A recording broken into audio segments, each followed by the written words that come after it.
Bayangkan sebuah pagi yang hening di kota-kota Israel, berubah menjadi kepanikan massal. Suara ledakan menggema, tidak di medan perang, tapi di jantung sistem energi mereka. Asap mengepul dari wilayah gurun, di mana pipa gas utama mengalirkan kehidupan bagi jutaan warga. Dalam hitungan detik, pasokan gas berhenti. Rumah-rumah menjadi dingin, dapur-dapur tak bisa menyalakan api, dan industri mendadak lumpuh. Dan semua ini disebabkan oleh satu serangan mematikan dari Iran. Sebelum kita masuk lebih dalam, jangan lupa klik tombol subscribe dan aktifkan lonceng notifikasi. Kembali ke topik. Sumber-sumber internasional mengabarkan bahwa Iran melancarkan serangan terhadap infrastruktur vital Israel, pipa gas utama yang menghubungkan jaringan energi nasional. Serangan ini terjadi secara tiba-tiba, tanpa ada peringatan sebelumnya. Iran, yang selama ini terlibat dalam ketegangan panjang dengan Israel, tampaknya mengambil langkah lebih frontal. Mereka tidak hanya bermain di balik layar, tapi kini menyerang langsung titik lemah lawannya. Ledakan ini bukan hanya menghancurkan pipa logam, tapi juga mengguncang kestabilan sosial dan ekonomi Israel. Bayangkan, lebih dari 7 juta rakyat Israel bergantung pada pasokan gas dari pipa ini. Bukan hanya untuk memasak atau menghangatkan rumah, tapi juga untuk pembangkit listrik dan industri berat. Ketika gas berhenti mengalir, Israel mulai merasakan tekanan yang luar biasa. Warga mulai panik. Beberapa mulai memborong kompor portabel. Bahkan terjadi antrean panjang di toko-toko elektronik dan peralatan rumah tangga. Pemerintah mengimbau untuk tenang. Namun fakta di lapangan jauh dari kata stabil. Kota-kota besar seperti Tel Aviv dan Haifa dilanda pemadaman bergilir. Rumah sakit harus menggunakan cadangan energi darurat.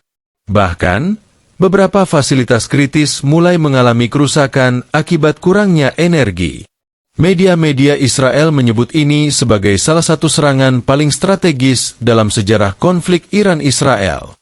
Biasanya, perang dilakukan dengan roket, drone, atau serangan udara.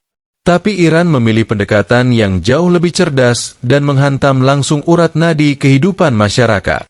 Langkah ini juga dinilai sebagai bentuk balasan atas berbagai operasi rahasia yang dituduhkan dilakukan Israel di wilayah Iran, seperti pembunuhan ilmuwan nuklir dan sabotase fasilitas nuklir.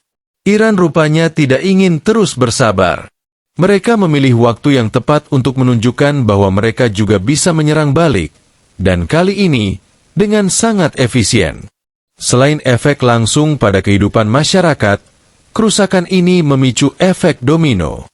Harga energi melonjak tinggi. Perusahaan-perusahaan besar mulai merugi.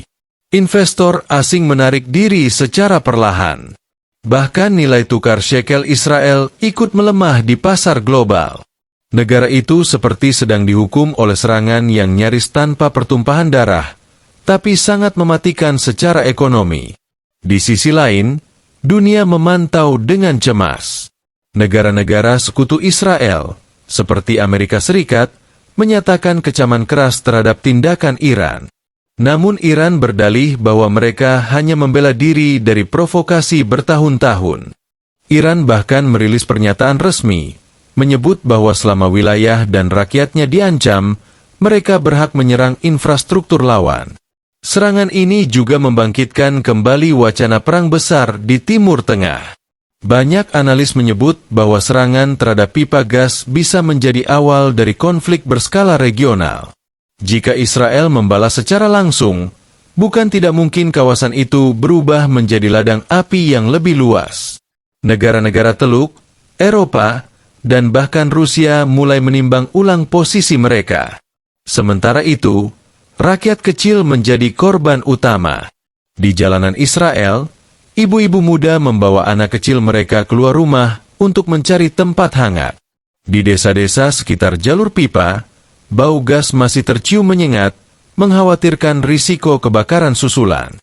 Banyak warga mulai mengungsi ke wilayah yang masih memiliki pasokan listrik stabil.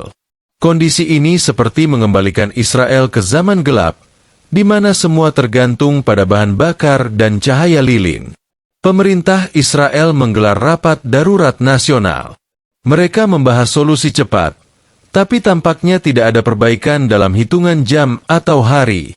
Pipa gas butuh waktu untuk diperbaiki. Terlebih lagi, kawasan tersebut kini menjadi zona militer, rawan terhadap serangan lanjutan.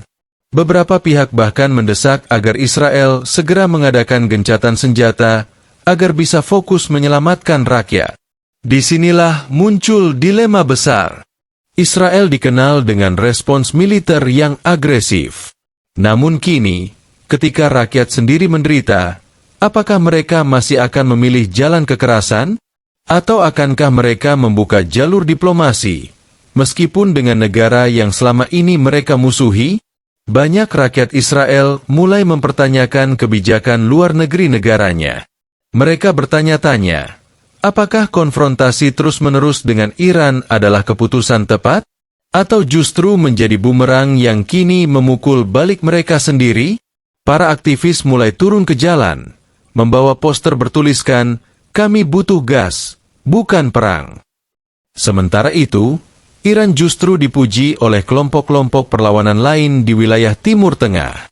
Mereka menganggap ini sebagai kemenangan moral, bahwa Israel bisa dilumpuhkan tanpa harus menurunkan tentara, bahwa kekuatan ekonomi dan energi bisa menjadi senjata paling ampuh di abad ini.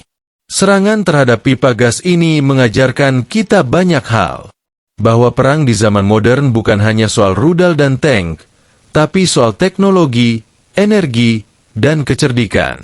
Dan bahwa rakyat sipil, lagi-lagi, menjadi korban dalam permainan besar antar negara.